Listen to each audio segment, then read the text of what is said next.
If you're going down the journey of being an entrepreneur, it really is. I mean, you can get so much information out there right now, and that in itself can be a barrier because some people don't know what's the right information, who's telling me the right thing. Isn't it the ideal to be able to wake up every single day completely passionate about what you do and can't wait to get out of bed?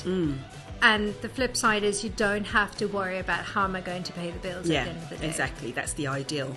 But to get there, you have to go through, yes, you may wake up 2 days really passionate and you may wake up 3 days, I've got to do marketing or social media in my case, right? He's like, I want to do this today. Or I've got to chase clients for money or, whatever. So you have to go through all of that to get to where you want to get to. Hi, I'm Caron and welcome to the Challenger CEO podcast. Today I'm joined by Jackie Stewart, who is the CEO and founder of Financial Wealth Community. Welcome, Jackie. Hi, Caron. Great to have you here. So I'm really excited to be chatting to you because you're a lady that knows all about the numbers. All the numbers. That's me. So tell me about your background and what's Financial Wealth Community all about? Yeah, sure. So I'm a qualified accountant. I'm also a qualified teacher. And from as far back as I can remember, I loved the numbers. And I loved the numbers because they fit into boxes. So that's how my brain works. Everything has to fit into a box. And my first company was actually called Financial Training because it was geared towards teaching youth how to manage their money. So I wanted it to be something fun, something that they could relate to. But then as I moved along, I actually thought, well, it's all very well teaching little Bobby how to manage his money. But if Bobby gets his pocket money from mum and dad, they could turn around and say we don't have any. So then I basically moved to adults. And so I wanted to create this community. So for business owners, but as well as people with their individual finances, and just teach them very simply how to start to build wealth. Hence why it's called Financial Wealth Community. And you work with individuals or businesses or a mix of both? Mix of both, but at the moment I'm focusing on businesses. So I'm doing my accountancy and I'm building my practice. I now have a team of 3. And once I get that to where I need it to be, I can then go back and give back and do more of the community work, which is what I really love to do. But I've got to pay the bills first, right? Exactly. Which actually brings me on to a very interesting point. Something that really interests me about you is that your core values stem around paying yourself first. So tell me a bit more about that. So what you find a lot of business owners do is, and myself, because I obviously have been on that journey. So I started my company in 2013. I was working in the city as an accountant, and then I decided to go part-time so that I could build my business. What you tend to do is you pay everybody else, right? You're building your business, and for some reason I don't know why it is, but you just go into this mode of, I've got to pay my creditors, I've got to pay everyone else, I can't afford to pay myself because I'm building and growing. And then we carry on. And then before we know it, 5 years down the line, we're still doing that. The idea is that you pay yourself first, because that is actually why you're in business, right? You look after yourself first and know your numbers so that it will enable you to be able to do that. Some people will straight away say to me, well, I can't. There's not enough money to pay myself. I'm building.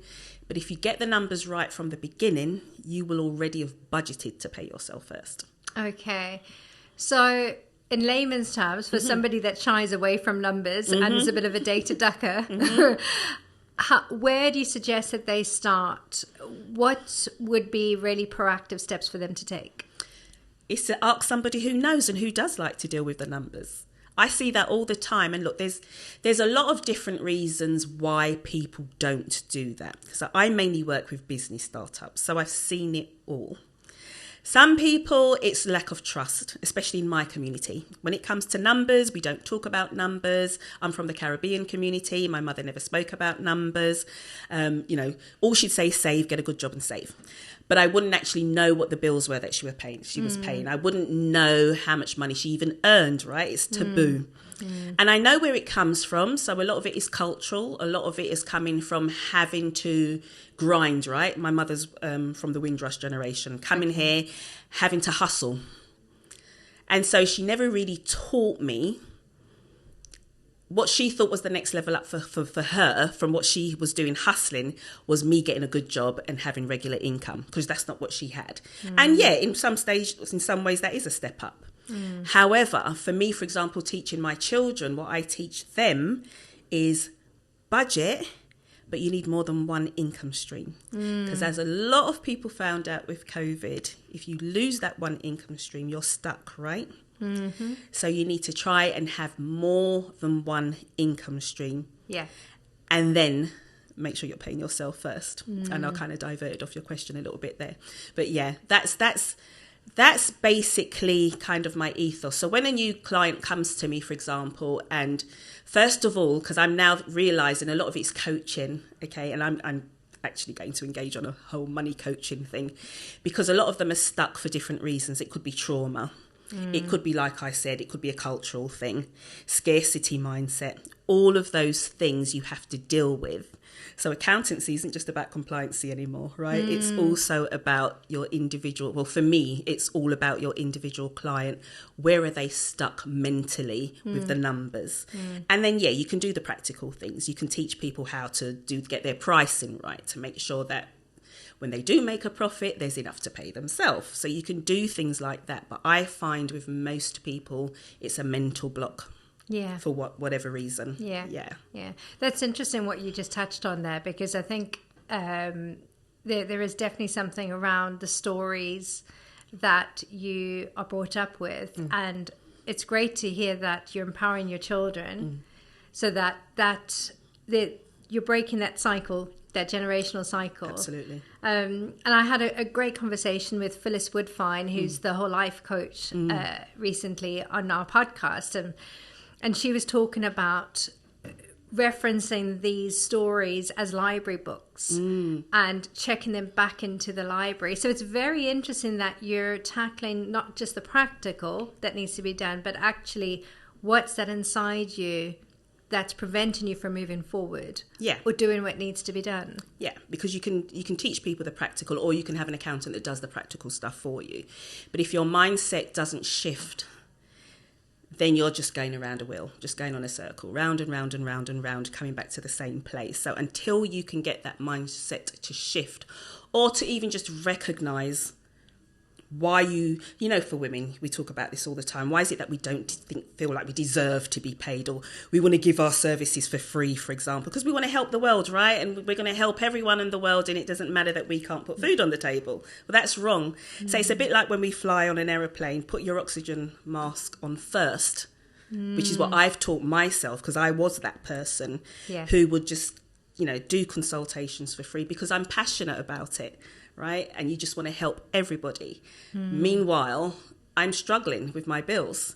So at some point it clicks. And it was funny because even though I've done accountancy since I left college. I was an accounts assistant for many, many years and didn't want to actually qualify because my manager, who was an accountant, was always stressed. I just thought, I don't want to be like you. She was always running around and then leaving early because of the kids, or, deadlines, obviously. And I just thought, oh my gosh, no, I'll just be an assistant and I'll be happy. But obviously there's a ceiling to how much you can earn, right, if you're just an assistant. So then I also wasn't adopting what I was doing in my job for my family's finances. Just basic things. I know people don't like the word budget. I don't care. Budget, right? It's my favourite word, okay?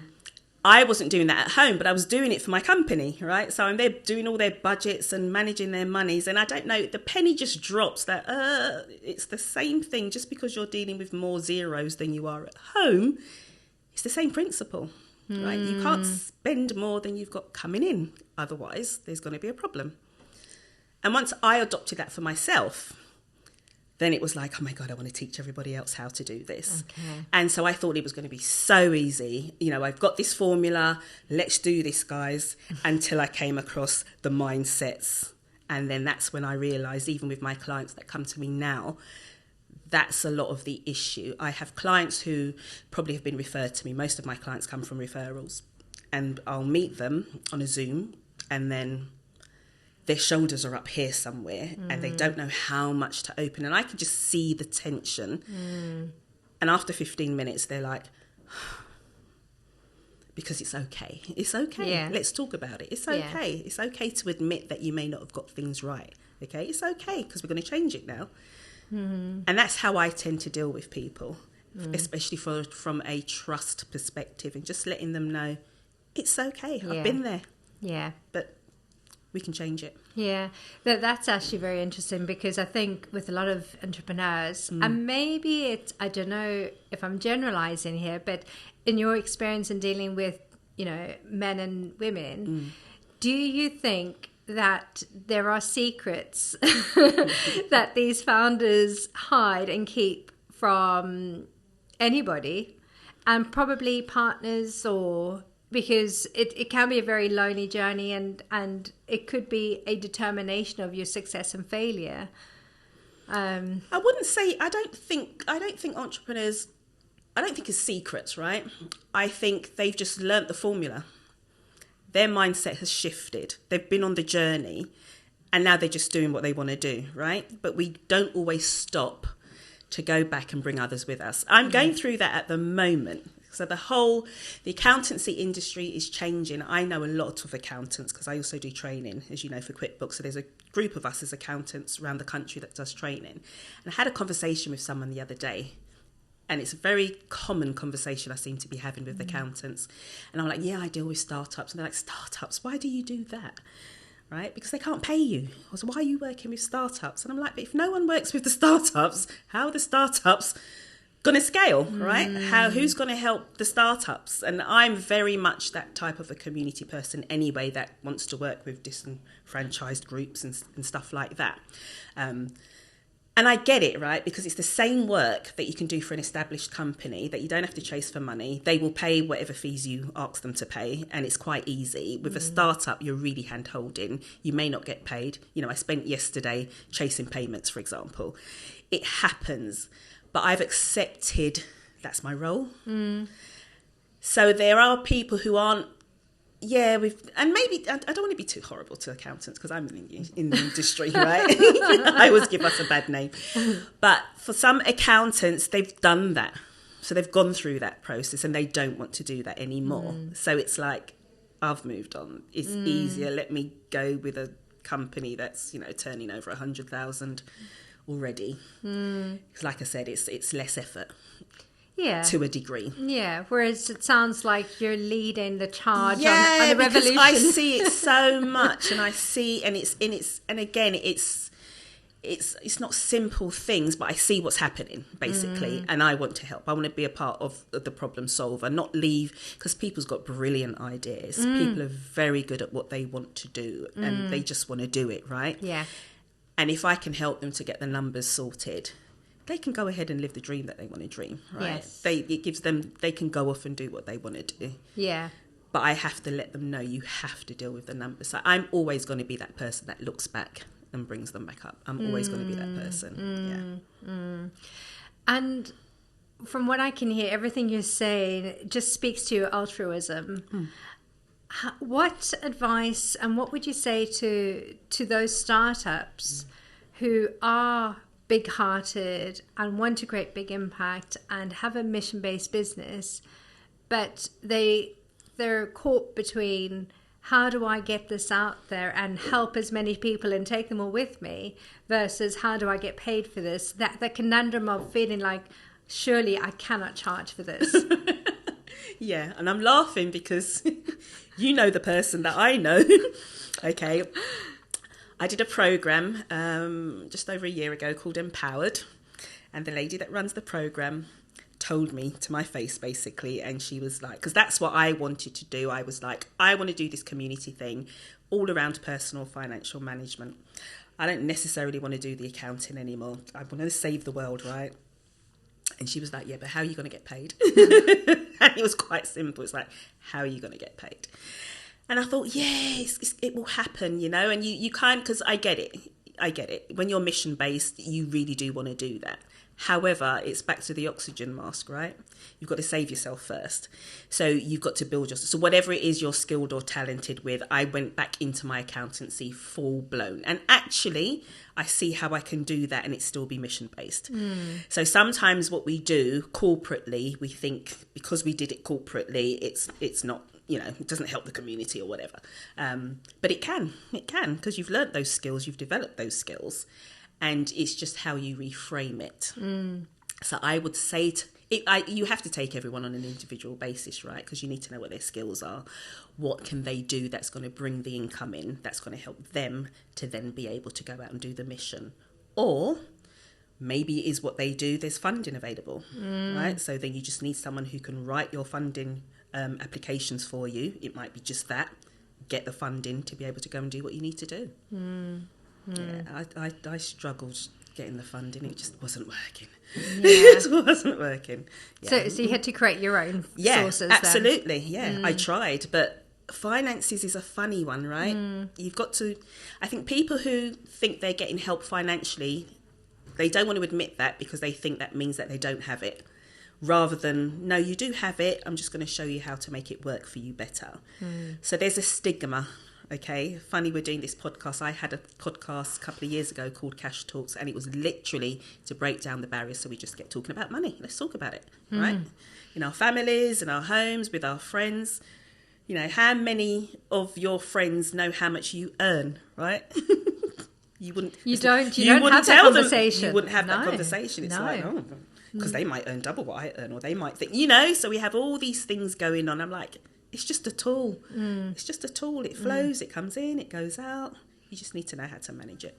Absolutely. You just need to know how to manage it. So, it's... money. It's a funny one. Well, but it keeps everything going. Absolutely. It keeps it all flowing, doesn't it? Yeah. And it enables you to do what you really do want to do, right? I mean, isn't it the ideal to be able to wake up every single day completely passionate about what you do and can't wait to get out of bed? And the flip side is you don't have to worry about how am I going to pay the bills at the end of the day. Exactly. That's the ideal. But to get there, you have to go through, yes, you may wake up 2 days really passionate and you may wake up 3 days, I've got to do marketing or social media in my case, right? He's like, I want to do this today. Or I've got to chase clients for money or, whatever. So you have to go through all of that to get to where you want to get to. And then you just hire someone else to do it for you. Absolutely. Outsourcing. Outsource it. Big fan of outsourcing. Outsource it. Outsource your finances. It's better for you to outsource it than you try to do it and you're not happy with doing it. And so you don't do it in the end. Yeah. That's what happens. Yeah.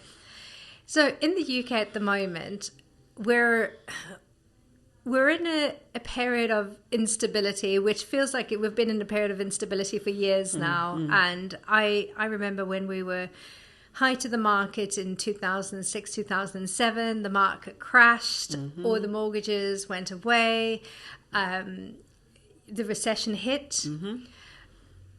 Then obviously Brexit came along, COVID came along, we're in another recession.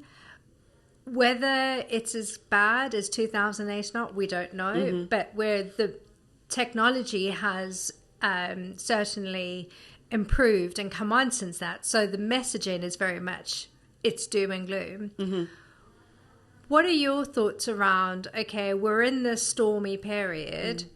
For business owners, how do you not only weather the storm, but how do you actually make sure you've got that ark that can go through the flood and survive?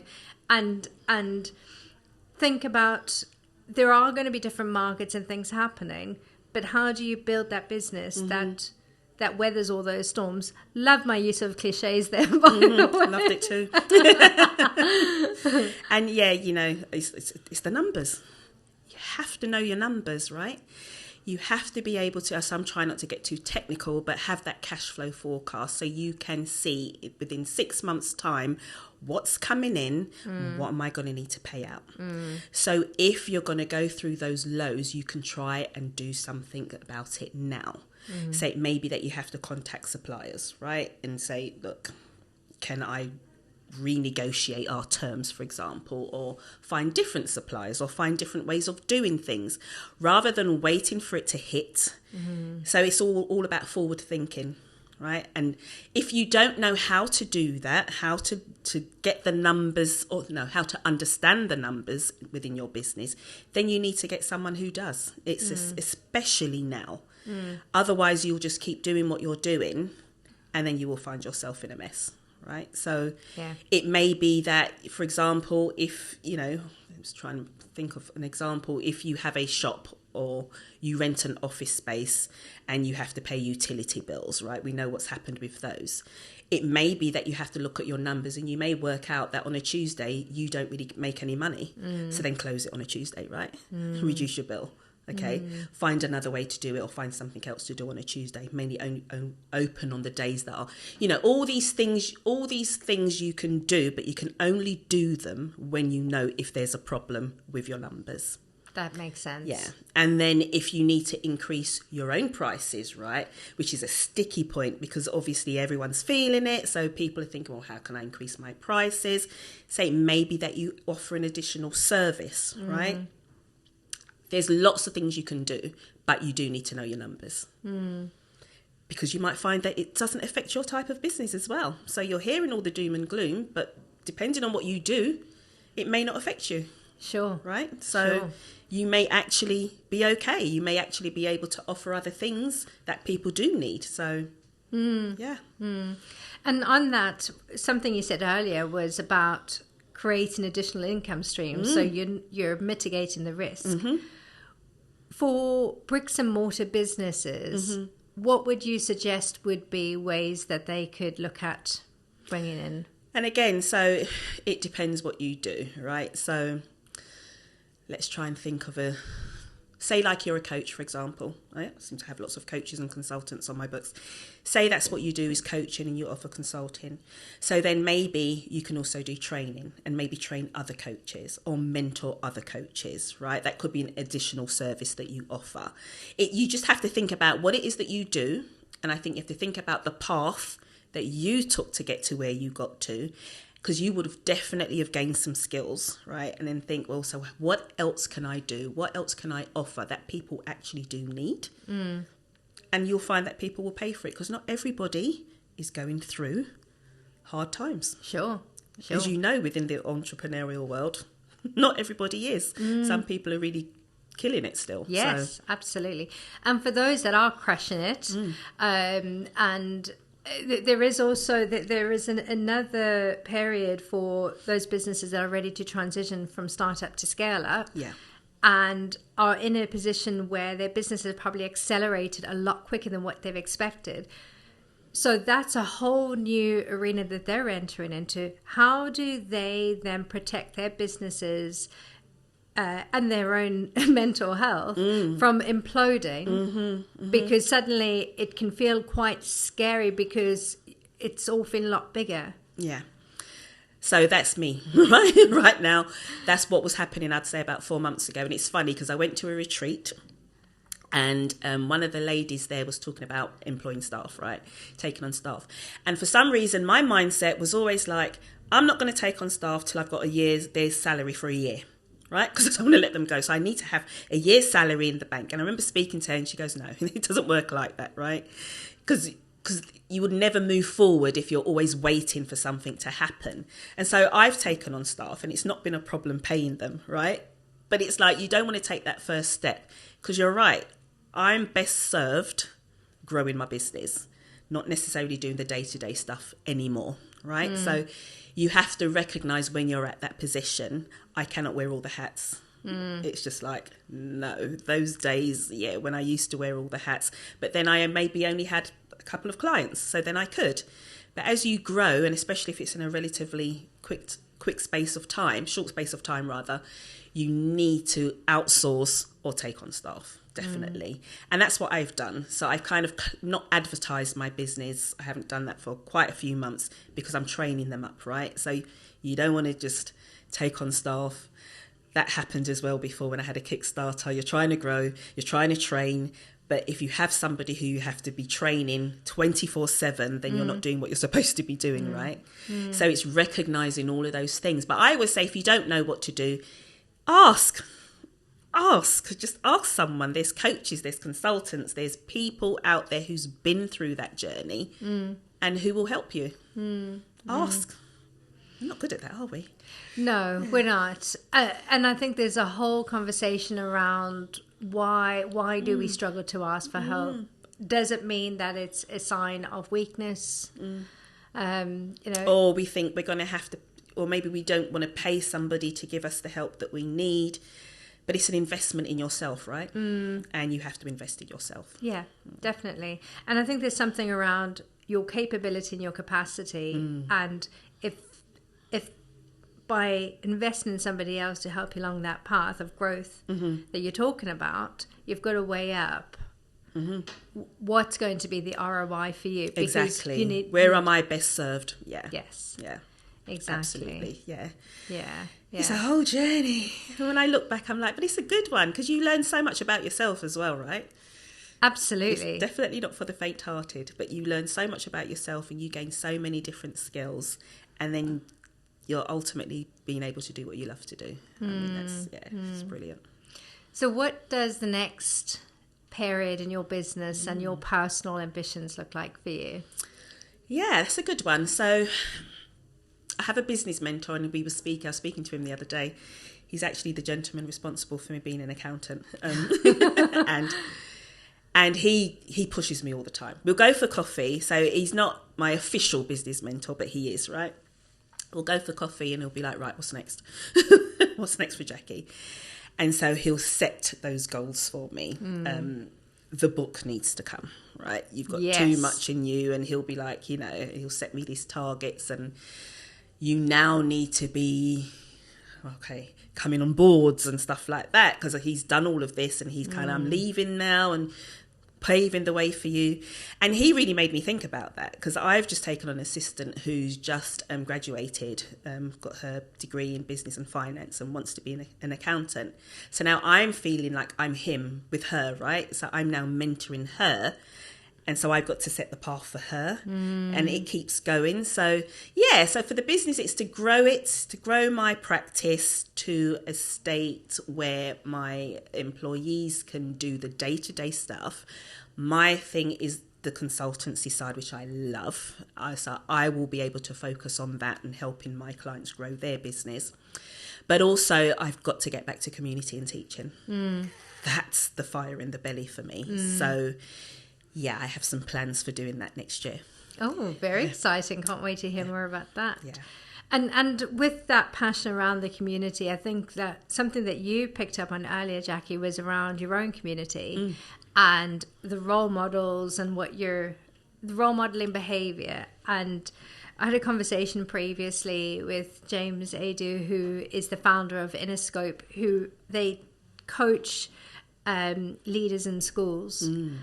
And something that he also picked up on, and I can hear there's a similarity here about changing that status quo, because we don't have enough role models. And what you're doing and your mentoring is fantastic.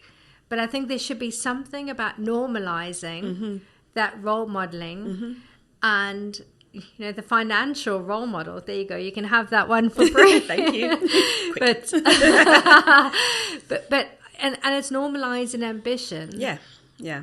And for those, especially from those backgrounds that don't get to see the role models, or they're not open to the opportunities for whatever reason. Because I did mentoring for a charity for 6 years with youth who were excluded from school and were going down the gang route. So I spent 6 years, so I totally understand that.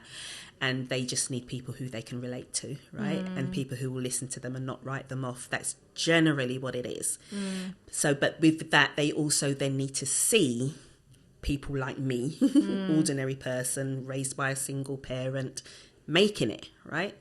So I do take that role seriously, that I have to make that way easier for those coming behind and let them know that they can, right? They can. Regardless of your situation or the situation that you found yourself in, you can actually do it. You can make it, and your environment is not just the estate that you live on and what you see every day. There's a bigger world out there. There is. And I wouldn't dismiss what you just said about being an ordinary person. You are extremely extraordinary in what you've done and accomplished and continue to do. So, let's just pay homage to that. Yeah. Introverts aren't good with that. I hear that. Yeah, thank you. I receive it. Excellent. Trying to be more receptive to that. But yeah, absolutely. No, you're right. But in their eyes, it's more in their eyes, they need to see that I'm not this person who it just happened to, or that I was born with a silver spoon in my mouth, that I had to grind, I had to learn, I had to go through everything. But it can be done. Yeah. What would you say your superpower is? Well, my superpower is I'm relatable. It came up all the time in my teaching career. Whenever I was being observed or students would thank me or send me cards, that's the main word. I'm friendly, I'm relatable. I speak in a language, I simplify things. I don't speak in a language that people don't understand, right? Especially being in accounts, which is another barrier for some people going to an accountant, which is another story of how I got into it. It was literally a friend who had a nail salon. She had to meet with an accountant and she was terrified. It was many years ago. She was like, please just come with me because I might not understand what he's saying. So that's a barrier for some people. So it's about simplifying stuff. So making it relatable and simplifying it, that's me. Yeah, I like that. Because you're removing those obstacles and challenges and removing the things that would have somebody get in their own way. So, and that has.